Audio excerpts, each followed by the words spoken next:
ഒരു കറുത്തു പോയ പഴം പോലും ഇനി കളയണ്ട കേട്ടോ. ഇതുപോലെ ചെയ്താൽ മതി. ആവി കയറ്റിയെടുത്ത് നല്ല ടേസ്റ്റി ആയിട്ടുള്ള ഒരു അടിപൊളി പലഹാരത്തിന്റെ റെസിപ്പി ആയിട്ടാട്ടോ ഇന്ന് വന്നിട്ടുള്ളത്. സാധാരണ നമ്മുടെ കുട്ടികൾക്ക് പഴത്തിന്റെ തൊലി ഒന്ന് കറുത്താൽ അവരത് കഴിക്കൂല, കേട് വന്നു എന്നും പറഞ്ഞ് നമ്മുടെ കയ്യിൽ തന്നെ തരും. എന്നാൽ അവരെ കഴിപ്പിക്കാനുള്ള ഒരു സൂത്രപ്പണി കൂടിയാണ് കേട്ടോ ഇത്. അപ്പോൾ ഇത് കുട്ടികൾക്ക് മാത്രമല്ല മുതിർന്നവർക്കും ഒരുപോലെ കഴിക്കാൻ പറ്റിയ നല്ലൊരു അടിപൊളി സ്നാക്ക് തന്നെയാണ് കേട്ടോ.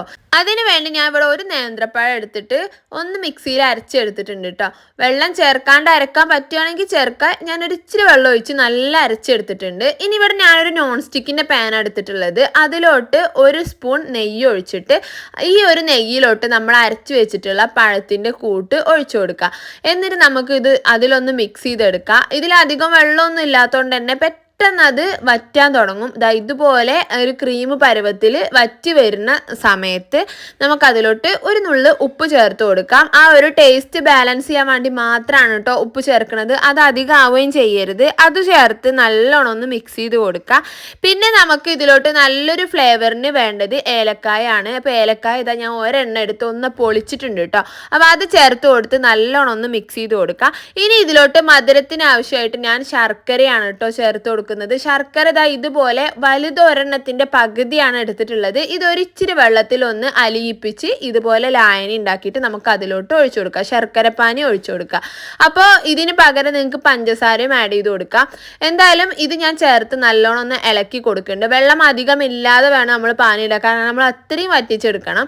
പിന്നെ നമ്മൾ ഇതിലോട്ട് ചേർത്ത് കൊടുക്കുന്നത് 1/2 കപ്പ് അരിപ്പൊടിയാണ്. 1/4 കപ്പ് മുതൽ 1/2 കപ്പ് വരെ അരിപ്പൊടി ചേർത്ത് കൊടുത്താൽ മതി. അതിൽ കൂടുതൽ ആവണ്ട. ഇതെല്ലാം കൂടി ചേർത്ത് നന്നായി മിക്സ് ചെയ്ത് കൊടുക്കുക. മിക്സ് ആക്കിയ ശേഷം നമുക്ക് അതിലോട്ട് ഒരു സ്പൂൺ കൂടെ നെയ്യ് ഒഴിച്ചു കൊടുത്തിട്ട് ഒന്നും കൂടി നന്നായി ഒന്ന് മിക്സ് ചെയ്ത് കൊടുക്കാം. ഇത് കൂടുതൽ സമയം വേവണം എന്നൊന്നുമില്ല. അരിപ്പൊടി ഇട്ട് നമ്മൾ ഒരുപാട് സമയം കുക്കാവണ്ടേ വെന്തില്ലേന്നൊക്കെ വിചാരിച്ച് കുറേ സമയം ഇളക്കി വേവിക്കേണ്ട ആവശ്യമൊന്നുമില്ല കേട്ടോ. അപ്പം ഞാൻ നെയ്യ് ചേർത്ത് നല്ലോണം ഒന്ന് മിക്സ് ചെയ്ത് കൊടുത്തിട്ടുണ്ട്. ഇനി നമുക്ക് ഇത് ഒന്ന് ഈ ഒരു അടുപ്പത്ത് നിന്ന് എടുക്കാം കേട്ടോ. ഞാനൊരു പാത്രത്തിലോട്ട് മാറ്റുന്നുണ്ട്. ഇതേ പാനിൽ തന്നെ കുറച്ച് നെയ്യ് ഒന്ന് ഒഴിച്ചു കൊടുത്തിട്ട് നമുക്ക് ഇതിലോട്ട് അണ്ടിപ്പരിപ്പ് ചേർത്ത് കൊടുക്കുക. അണ്ടിപ്പരിപ്പ് എത്ര വേണമെങ്കിലും എടുക്കുക, നിങ്ങളുടെ ടേസ്റ്റിനനുസരിച്ചിട്ട് എത്ര വേണമെങ്കിലും എടുക്കുക. ഇത് പീസാക്കിയിട്ട് വേണമെങ്കിലും എടുക്കുക. ഞാൻ എന്തായാലും ഇത് പാനിലിട്ടിട്ട് ഒന്ന് പീസാക്കി എടുത്തിട്ടുണ്ട്. അത് സോഫ്റ്റായി വരുന്ന സമയത്ത് ഞാൻ ചട്ടുകം വെച്ചൊന്ന് അമർത്തി കൊടുത്തിട്ട് ചെറിയ കഷ്ണങ്ങളാക്കി മാറ്റിയിട്ടുണ്ട് കേട്ടോ. കാരണം അത് ഒരുപാട് വലിപ്പമുണ്ട്, അപ്പോൾ അതുകൊണ്ടൊന്നും ചെറുതാക്കി എടുത്താണ്. പിന്നെ കുറച്ച് മുന്തിരി കൂടി ഒന്നങ്ങ് മൂത്ത് വരുന്ന സമയത്ത് ഉണക്കമുന്തിരി കൂടി ചേർത്ത് ഇതുപോലെ ഒന്ന് റോസ്റ്റ് ആക്കി എടുത്തിട്ട് അതിലോട്ട് നമ്മൾ നേരത്തെ വേവിച്ച് വെച്ചിട്ടുള്ള നമ്മുടെ ഈ ഒരു പഴത്തിൻ്റെ കൂട്ട് ഒന്ന് ചേർത്ത് ഇളക്കി കൊടുക്കുക. ഇനി ഇത് കത്തിക്കണമെന്നൊന്നുമില്ല, ഫ്ലെയിം ഓഫ് ചെയ്തിട്ട് ചെയ്തെടുത്താലും മതി. നന്നായി ഒന്ന് മിക്സ് ചെയ്ത് കൊടുക്കുക. ചിലപ്പോൾ അത് കൂട്ടി യോജിപ്പിക്കാൻ കുറച്ച് ബുദ്ധിമുട്ടാവും, അത് പ്രശ്നമില്ല. അത് കൂട്ടി യോജിച്ചിട്ടില്ലെങ്കിലും കുഴപ്പമില്ല കേട്ടോ. കാരണം അതൊക്കെ നന്നായി കുക്കായിട്ടുള്ള സാധനമാണ്. എന്നാലും നമ്മൾ ഇതൊന്ന് ആവി കയറ്റി എടുക്കുന്നുണ്ട്. വാഴൻ്റെ ഇലയിലാണ് കേട്ടോ ആവി കയറ്റി എടുക്കുന്നത്. അപ്പോൾ അത്രയും നല്ലൊരു ഫ്ലേവർ കിട്ടും. അപ്പോൾ ഇത് ചൂടാറിയതിന് ശേഷം കൈ വെച്ച് നല്ലോണം ഒന്ന് മിക്സ് ചെയ്ത് കൊടുക്കണം കേട്ടോ.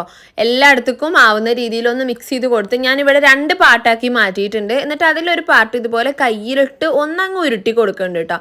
നമ്മൾ ജസ്റ്റ് ഒന്ന് 2 വാഴൻ്റെ ഇല എടുത്തിട്ടുണ്ട്. അപ്പോൾ ഒരു വാഴൻ്റെ ഇല ഇതുപോലെ ഒന്നങ്ങ് ഈ ഉരുട്ടിയത് ഒന്നിങ്ങനെ പരത്തി വെച്ച് കൊടുക്കുക.